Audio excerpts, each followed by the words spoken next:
Jake Morrison stood in the massive chamber and felt very small. The room was bigger than any building he had ever seen on Earth. The ceiling stretched so high that clouds could form up there. Around him sat creatures from dozens of different worlds, each one stranger than the last. The Zentari looked like giant blue lizards with 4 arms. Their leader, Chancellor Vexter, sat on a throne made of some kind of glowing crystal. His yellow eyes stared down at Jake with obvious disgust. Next to him sat the Chronari delegation. They looked like walking tanks covered in thick gray skin and sharp spikes. General Zeekmar kept making low growling sounds every time Jake moved. Jake had been preparing for this moment for 3 years. He carried with him the hopes of every human on Earth. In his hands was a simple datapad containing humanity's formal request to join the Galactic Council. After 50 years of peaceful contact with alien species, Earth was finally ready to take its place among the stars. Katie Sullivan stood beside him, trying to look calm. She had been Jake's assistant for 5 years and had never seen anything like this place. The other species in the room seemed to glow with their own light. Some floated in the air without any support. Others had tentacles instead of arms. A few looked almost human, but had skin that changed colors like a rainbow. Ambassador Morrison of the human species. Chancellor Vexter's voice boomed through the chamber. The words came from a small device that translated his alien language into English. You have requested an audience with this council to discuss your species' application for membership. Jake stepped forward and bowed slightly. Thank you, Chancellor. I am honored to speak before this distinguished body. Several of the aliens made sounds that might have been laughter, but not the good kind. Jake felt his face get warm, but kept his voice steady. Humanity has spent the last 50 years learning about your great civilization. Jake continued. We have followed every rule you gave us. We have not expanded beyond our solar system. We have shared our technology freely with council members who asked for it. We have proven that humans can be peaceful neighbors. Peaceful? General Zeekmar stood up suddenly. He was 8 feet tall, and his voice sounded like rocks grinding together. Your species has fought wars on your own planet for thousands of years. You have weapons that could destroy entire continents. You call that peaceful? Jake had expected this question. General, it is true that humans have had conflicts in our past, but we have learned from our mistakes. We have not had a major war in over 30 years. We have worked together to solve problems that once seemed impossible. Problems you created for yourselves, Chancellor Vexter said coldly. Your species nearly destroyed your own planet with pollution and overpopulation. You expect us to trust beings who cannot even take care of their own world. We fixed those problems, Katie said suddenly. Everyone turned to look at her. Jake was surprised she had spoken, but proud of her courage. We cleaned our oceans. We restored our forests. We learned to live in harmony with our planet. Only after you almost killed it, a voice said from across the room. The speaker was a Velani, one of the most beautiful species Jake had ever seen. They looked like humans made of living silver with wings like butterflies. But this one's voice was full of sadness.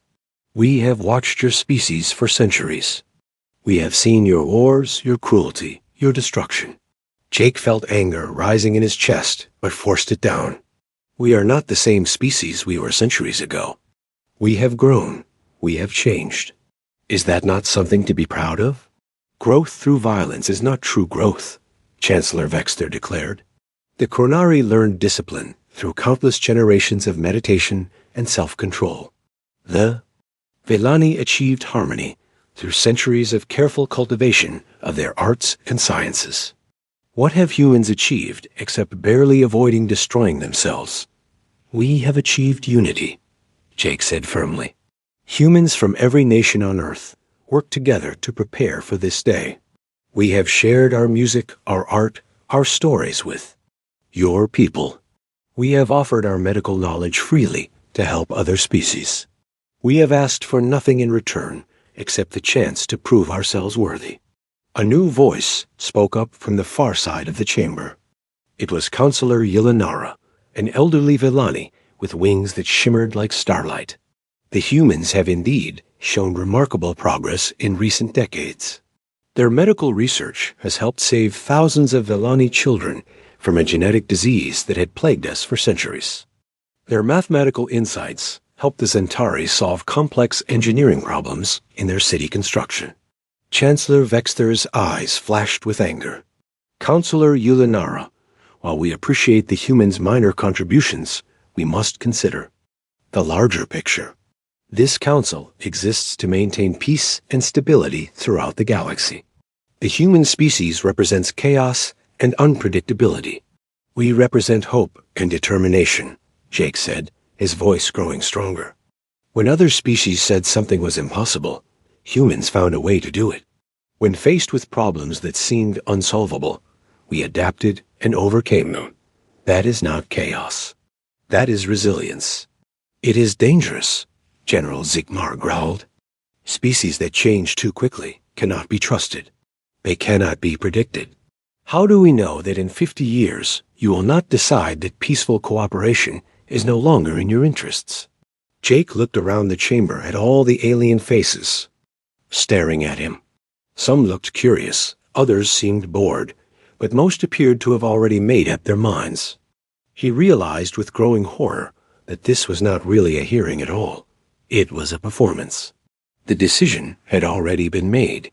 Because, Jake said quietly, we are here asking to join you instead of trying to conquer you.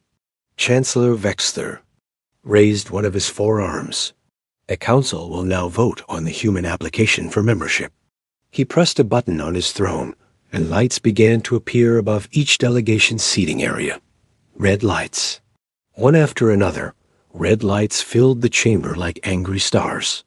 Jake counted them as they appeared. The Centauri delegation, red. The Chronari Empire, red. The Stellar Commonwealth, red. The Crystal Collective, red. Katie grabbed Jake's arm. There must be a mistake, she whispered. Only one light remained unlit. Counselor Yulinara sat very still for a long moment, her silver face reflecting the red glow of all the other lights. Finally, her light turned green. One, green light in a sea of red. The vote is concluded, Chancellor Vexter announced with satisfaction. The human application for membership in the Galactic Council is rejected by a vote of 37-1. The words hit Jake like a physical blow. He felt Katie's hand tighten on his arm. Furthermore, the Chancellor continued, humanity is humanity, hereby ordered to remain within the boundaries of their solar system. Any attempt to establish colonies or permanent presence beyond the orbit of your outermost planet will be considered an act of aggression against this council. Jake found his voice again.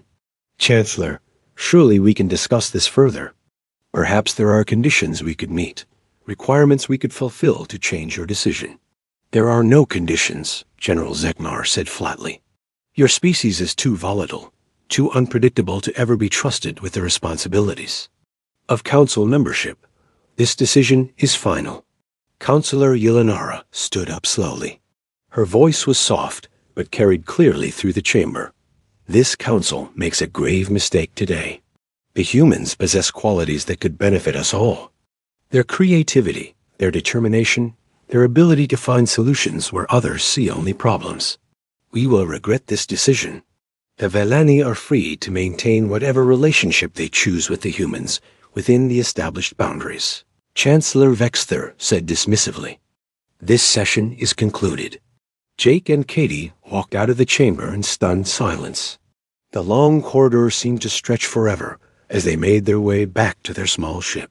Other aliens they passed whispered among themselves and pointed at the two humans. Jake, Katie said finally, what do we tell them back home? Jake stopped walking and looked out through a massive window at the stars beyond. Somewhere out there was Earth, waiting for news that would never come. We tell them the truth, he said quietly. We tell them that we are on our own. 20 years had passed since Jake Morrison walked out of that council chamber with his dreams crushed. Now he sat in his office on Luna Station, looking down at Earth through the massive window. His hair had turned gray, and his face showed the lines of 2 decades of hard work, but his eyes still burned with determination. Dr. Amanda Clark knocked on his door and entered without waiting for permission. She had been doing that for 15 years now, ever since she became Earth's head of advanced research. Her lab coat was stained with grease, and her short brown hair stuck up in odd directions. She looked like she had not slept in days, which was probably true. "Jake, you need to see this," she said, dropping a data pad on his desk. "The new drive system works. We just completed a test flight to Alpha Centauri and back in 6 hours." Jake picked up the pad and stared at the numbers. According to the data, the test ship had traveled over 4 light years in less time than it took to fly from New York to London in the old days. The Council's fastest ships took 3 days to make the same journey using their jump gate network. "Are you sure about this?" Jake asked. Ben Rodriguez ran the calculations 5 times. Amanda said, "His engineering team has been working on this for 3 years. We do not need their jump gates anymore, Jake. We can go anywhere in the galaxy." Jake stood up and walked to the window. Below him, Earth looked different than it had 20 years ago. The brown smog that once covered the major cities was gone. Green forests covered areas that had been deserts when he was young. The oceans were blue again instead of gray. Humanity had spent the last 2 decades not just improving their technology, but healing their world. "What about the weapons research?" Jake asked. Amanda's face grew serious. "General Peterson wants to show you something. He is waiting in the secure section." They took a transport tube deep into Luna Station's restricted areas. Jake had helped design this base after the Council's rejection. If humanity was going to be trapped in their solar system, they would make the most of it. Luna Station was now larger than most cities on Earth, with over 2 million people living and working in its tunnels and domes. Admiral Sam Peterson was waiting for them in the military section. He was a big man with kind eyes and hands that looked like they could crush steel. He had been Earth's top military planner for the last decade, ever since the government realized they might need to defend themselves someday. "Jake, Amanda." He nodded to them. "Come and see what we have built." He led them through several security doors and into a control room overlooking a massive construction bay. Jake's breath caught in his throat. Floating in the zero-gravity chamber was a ship unlike anything he had ever seen. It was sleek and deadly, covered in armor that seemed to bend light around itself. Weapons ports lined its hull like the teeth of some great beast. "The Earth Defense Ship Titan," Peterson said with pride. "She is the first of 12 ships in her class. Each one carries enough firepower to destroy a moon."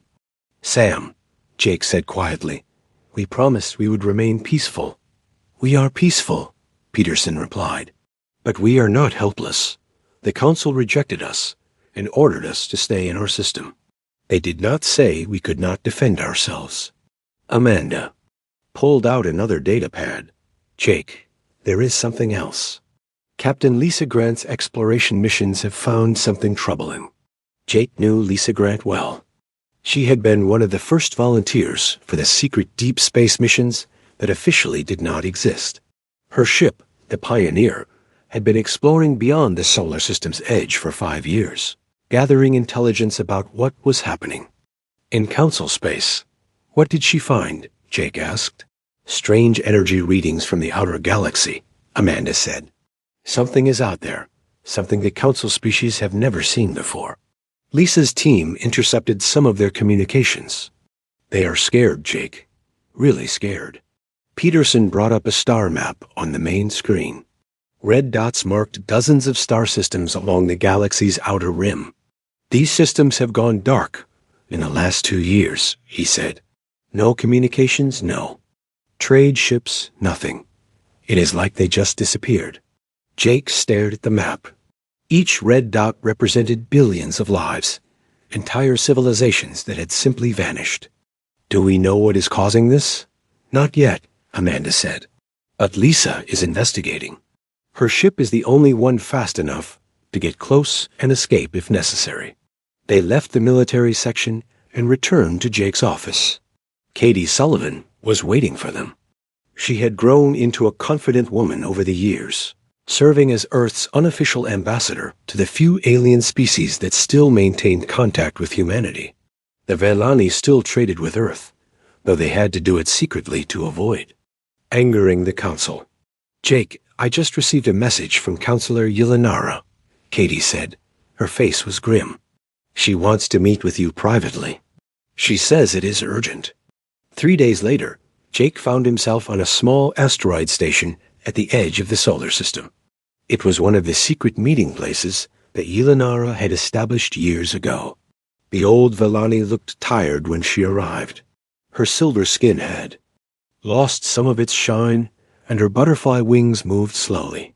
Jake Morrison, she said in her musical voice, you look well. As do you, Counselor, Jake replied, though you seem troubled. Yulinara settled into a chair designed for her species. The galaxy is changing, old friend. Things are happening that the Council does not understand. Systems are dying, entire species are disappearing, and our leaders refuse to see the danger. We know about the missing systems, Jake said. Our scouts have been watching. Your scouts? Yulinara looked surprised. But the Council ordered you to remain in your system. Jake smiled sadly. The Council has no idea what humanity has become in the last 20 years. We honor the letter of their command, but not its spirit. We have ships that can travel faster than anything in the Council fleet. We have weapons that make their battleships look like toys. We have built cities on worlds they have never heard of. Then you know about the Devourers, Yulinara said. The name sent a chill through Jake. Is that what they are called? It is what my people call them, Yulinara said. They consume everything in their path. Planets, stars, entire solar systems. They convert matter into energy and use that energy to build more ships. Nothing we have tried can stop them. Jake leaned forward. How long before they reach the core worlds? At their current rate of advance, perhaps 5 years, Yulinara said. Maybe less. The Council refuses to admit how serious the threat is.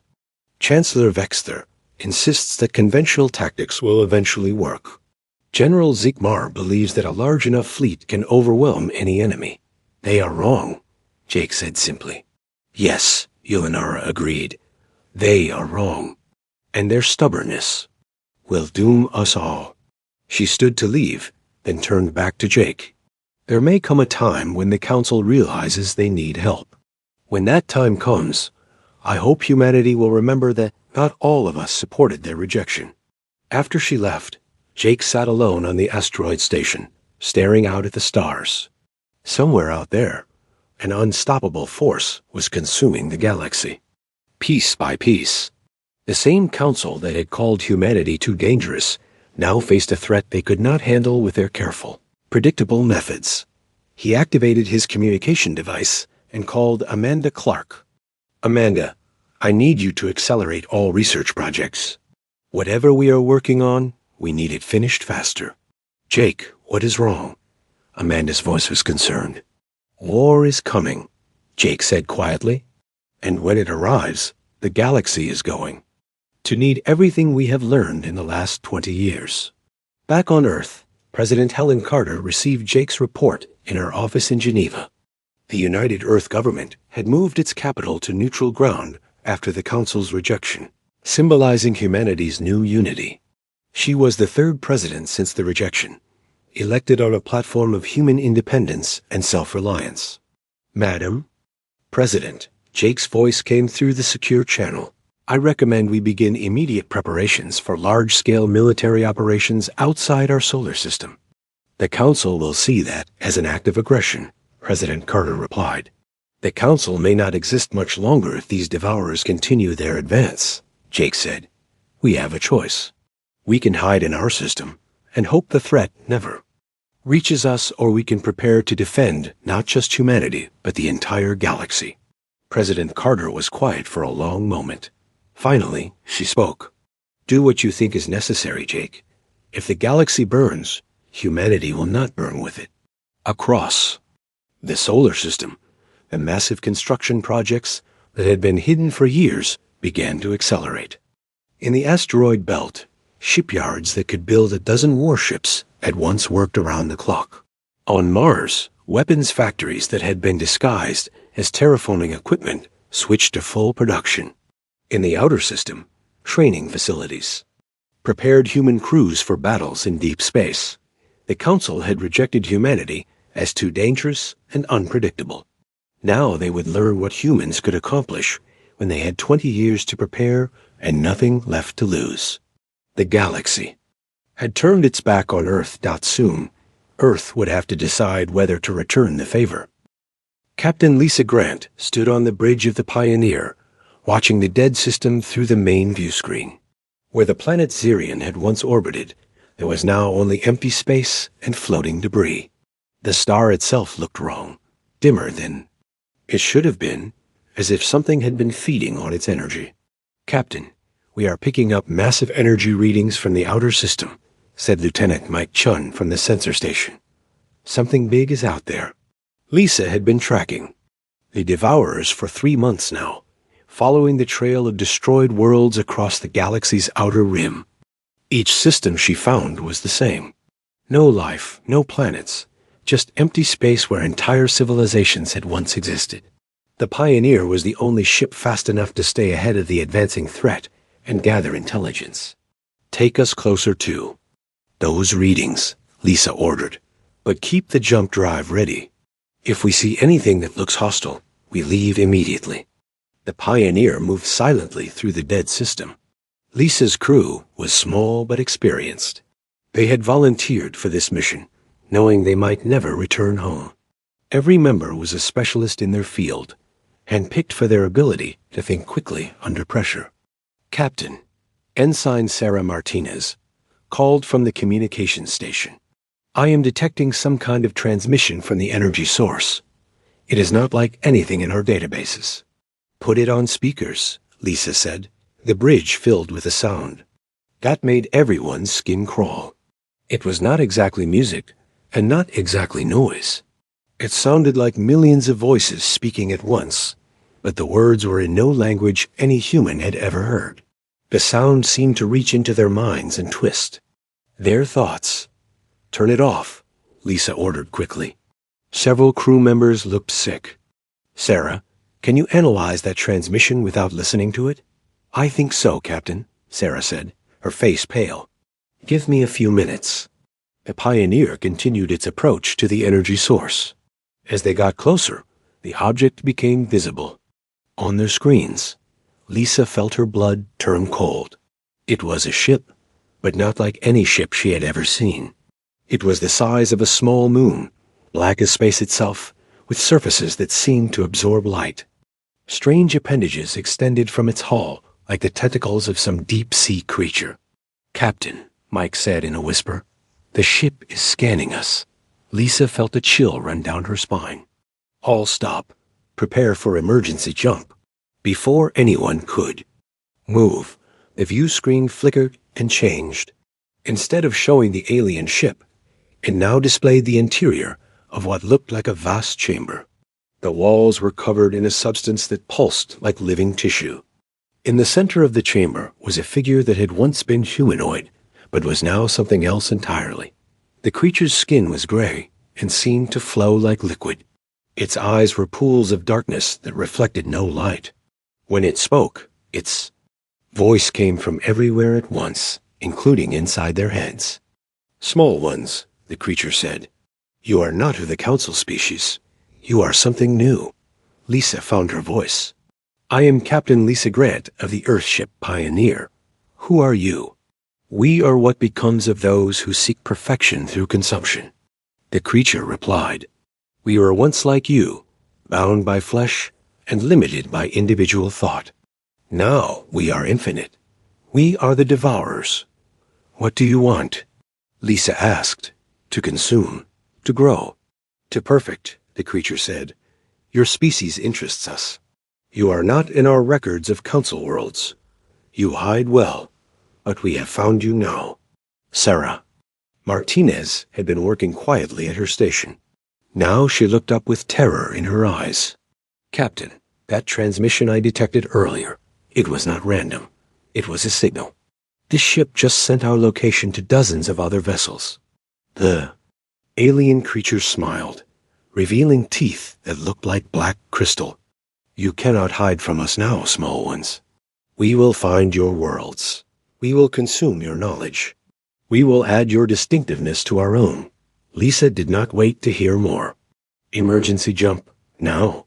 The Pioneer vanished from the dead system in a flash of light, leaving the Devourer ship alone among the debris of worlds. But the damage was done. The Devourers now knew about humanity, and they knew which direction the Pioneer had come from. Back in council space, the situation was growing. Desperate. Chancellor Vexter sat in his private chamber, staring at reports from the outer systems. In the past month alone, 12 more worlds had gone silent. Refugee ships were arriving at the core worlds daily, carrying stories of impossible destruction. General Zekmar entered the chamber without being announced. The old Kronari warrior looked tired, his gray skin marked with new scars from recent battles. Chancellor, we have lost contact with the Fifth Fleet. How many ships? Vexter asked. 200 vessels, including the battleship Dominator, Zekmar replied. They encountered a Devourer force near the Rigel system. The last transmission was a distress call, then nothing. Vexter stood and walked to the window overlooking the capital city. Below, millions of beings from across the galaxy lived in fear. The Council had promised them protection, but that promise was becoming harder to keep each day. What do your military advisors recommend? Vexter asked. Full retreat to the core systems, Zekmar said. Establish a defensive perimeter around the most important worlds. Hope that the Devourers will be satisfied with the outer territories. And if they are not satisfied? Zekmar was quiet for a long moment. Then we fight until there is nothing left to fight with. Across the galaxy, Telsina of the Valani Federation was having her own crisis meeting. The young counselor had taken over from her mother Yelinara 5 years ago, but she still sought the older woman's wisdom in difficult times. The outer colonies are being evacuated, Telsina reported. But our ships are not fast enough. The Devourers are advancing faster than we can retreat. How many have we lost? Yelinara asked. 17 garden worlds in the last month, Telsina sighed, her voice breaking. Worlds that took centuries to cultivate. The Devourers consume everything. They take the planets apart piece by piece and convert the matter into more ships. Yelinara sat in her meditation chamber, surrounded by the Chim chamber, art and music of her people. The Valani had spent thousands of years creating beauty, building worlds that were like living works of art. Now all of that was being destroyed by creatures that saw no value in anything except consumption. There is something else, Telsina sighed. Our scouts have detected human ships in the outer systems. Not 1 or 2 ships, but entire fleets. They are fighting the Devourers. Yelinara looked surprised. The humans are violating the Council's order to remain in their system? It appears they have been violating it for years, Telsina said. Their technology is far beyond what we thought. Possible. One of our observers saw a human ship destroy a Devourer vessel 3 times its size. On Earth, Dr. Elena Vasquez was working 18 hours a day in her laboratory. As the planet's Secretary of Science, she had access to all the intelligence. Reports from the outer systems. What she was learning about the Devourers terrified her. The enemy is not just a military threat, she explained to President Marcus Webb during their daily briefing. They are a technological plague. They do not just destroy civilizations, they absorb them. Every world they consume makes them stronger and smarter. President Webb was a young man who had been elected on a platform of human expansion beyond the solar system. The Council's restrictions had made him popular among voters who wanted to see humanity take its place among the stars. Now he was facing a crisis that could destroy not just humanity, but the entire galaxy. What are our options? He asked. We can hide and hope they never find us, Elena said. Or we can fight. If we fight, we will be revealing our military capabilities. To the Council, Webb said. They will see us as a threat. Sir, Elena said quietly, if we do not fight, there may not be a council left to threaten us. The president was quiet for a long moment.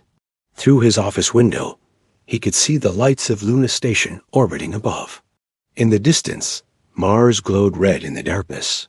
Humanity had built a civilization among the stars, despite the Council's restrictions. Now that civilization faced its greatest test. Send word to Admiral Peterson, Webb said finally. Tell him to prepare the fleet for full deployment. If the galaxy is going to burn, we will not let it burn alone. Across human space, the preparations. That had been going on for 20 years, shifted into high gear. The hidden shipyards revealed themselves, launching vessels that were unlike anything the galaxy had ever seen.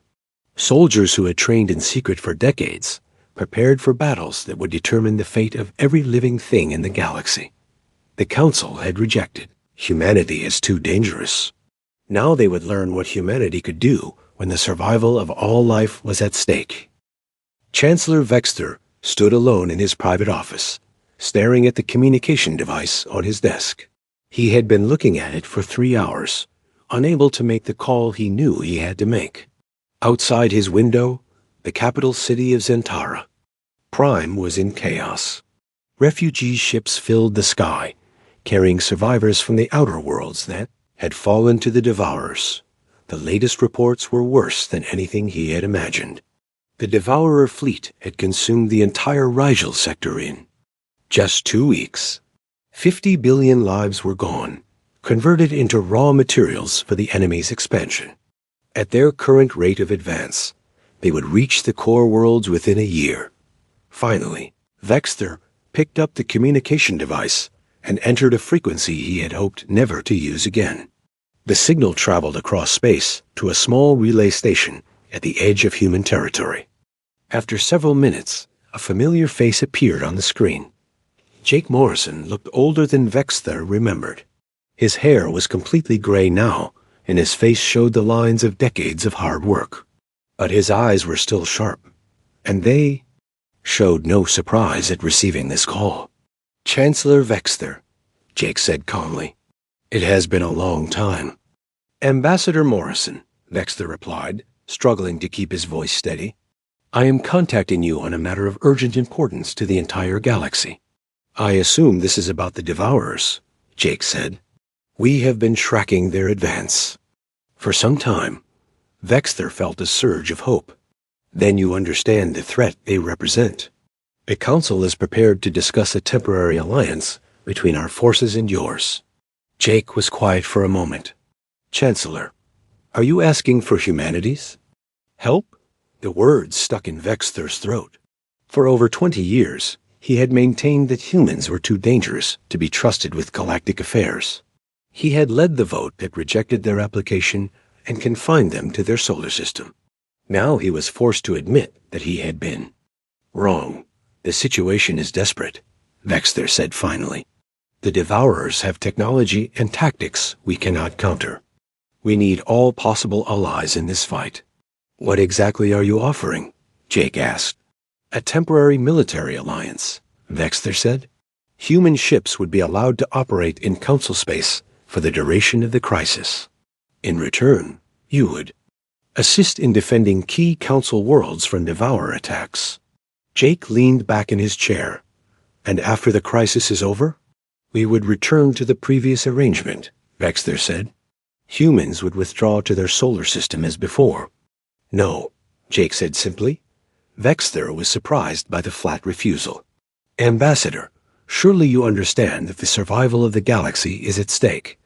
I understand perfectly, Jake said, which is why humanity will not accept a temporary alliance. If we are going to fight and die for this galaxy, we will do so as equals, not as hired soldiers who will be dismissed when the work is done. The Council will never agree to full membership for humans, Vexter said. Then the council will face the Devourers alone, Jake replied. We have learned to survive without your approval for 20 years. We can continue to do so. A call ended, leaving Vexter staring at a blank screen. He had expected the humans to jump at the chance to help, to prove themselves worthy of council acceptance. Instead, they had made demands he could not meet. 2 days later, the council met in emergency session. The great chamber was half empty, as many delegations had fled to protect their home worlds. Those who remained looked tired and desperate. General Zikmar's latest military briefing had been devastating. The council forces had lost every major engagement with the Devourers.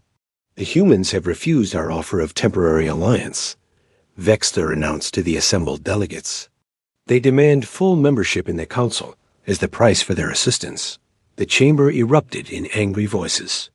Delegates shouted at each other in dozens of languages, while the translation system struggled to keep up. We will not negotiate with those primitive warmongers, declared Councillor Drex of the Stellar Commonwealth. We would rather die than admit we need help from humans. Perhaps dying is exactly what we will do, said Telsina from the Velani section. Her voice was calm, but her words cut through the chaos like a blade. Pride is a luxury we can no longer afford. General Zekmar stood up slowly. The old warrior's presence commanded respect, even from those who disagreed with him. I have fought the Devourers for 6 months, he said. I have watched them destroy fleets that should have been unstoppable. Our conventional tactics are useless against them. Then we will develop new tactics, Councillor Drex insisted. There is no time, Zekmar replied. Every day we delay, they grow stronger. I have seen intelligence reports about human military capabilities. Their technology is decades ahead of ours. Their tactical thinking is unlike anything we have encountered. You want us to surrender our authority to a species we rejected as unfit for membership? Vexter asked. I want us to survive, Zekmar said bluntly. And if that means admitting we were wrong about the humans, then so be it. The debate continued. For hours. Some delegates argued for accepting the human terms. Others insisted on finding alternative solutions. In the end, they reached no decision except to adjourn and continue discussions the next day. That night, Telsina met secretly with several other moderate delegates in her private quarters. The group included representatives from 12 different species who had grown tired of the council's stubborn pride. We cannot wait for the full council to make a decision, Telsina said. By the time they swallow their pride, it may be too late. What are you suggesting? Asked Councillor Mextar of the Aquatic Federation. Some of us should reach out to the humans independently, Telsina said. Offer them what they want in exchange for immediate military assistance. That would be treason, whispered Councillor Yindar of the Crystal Collective. It would be survival, Telsina replied. I would rather be a traitor in a living galaxy than a loyal citizen of a dead one. Meanwhile, on Earth, President Marcus Webb was holding his own emergency meetings.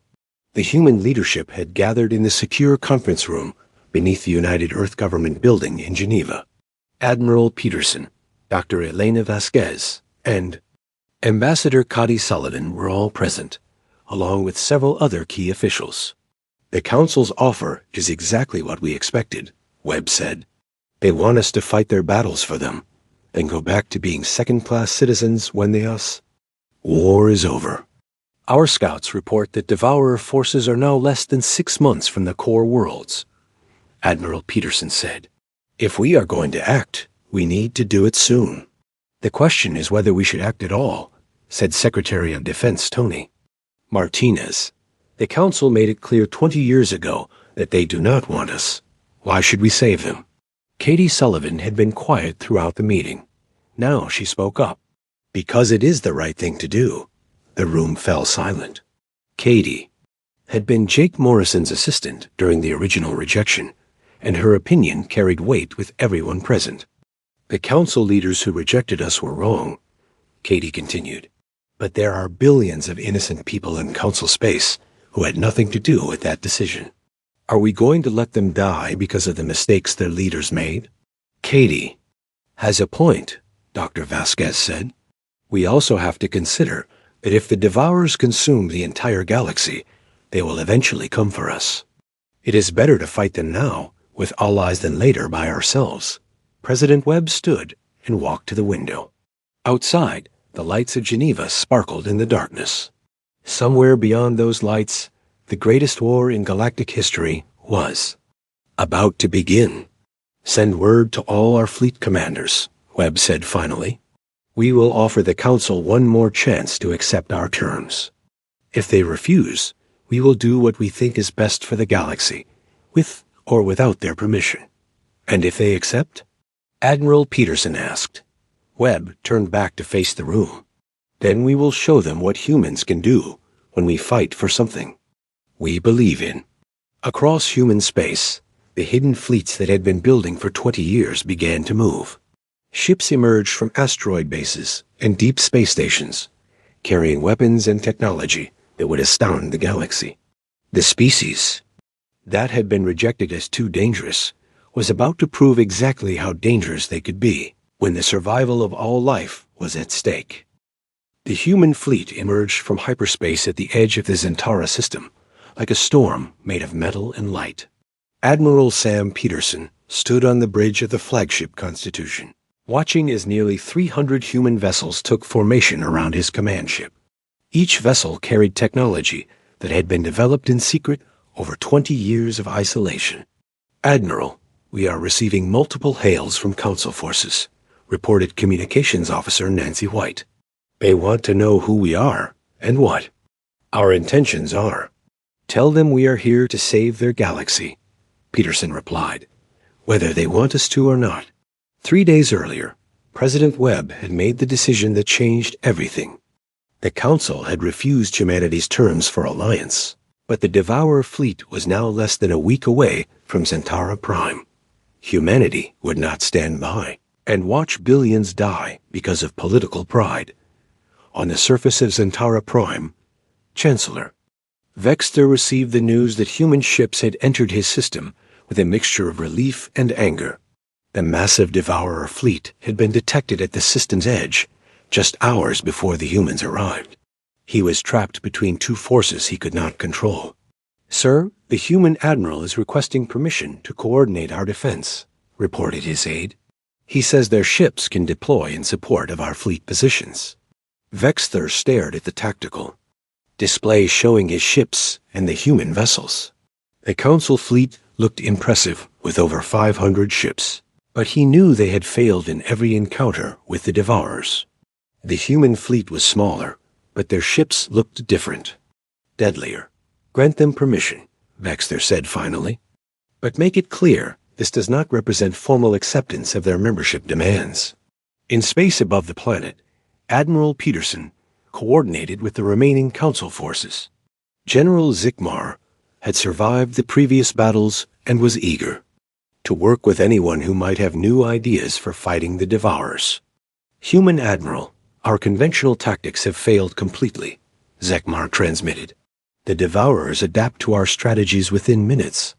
How do you propose we fight them? General, humans have been fighting impossible odds for our entire history, Peterson replied. We do not rely on conventional tactics. We improvise. Captain Lisa Grant's ship Pioneer was the first to detect the Devourer fleet as it approached the inner system. The enemy force was massive, over 800 vessels of various sizes, including several of the moon-sized ships she had encountered before. Admiral, the Devourer fleet is moving faster than expected, Lisa reported. They will reach the planet in 18 hours.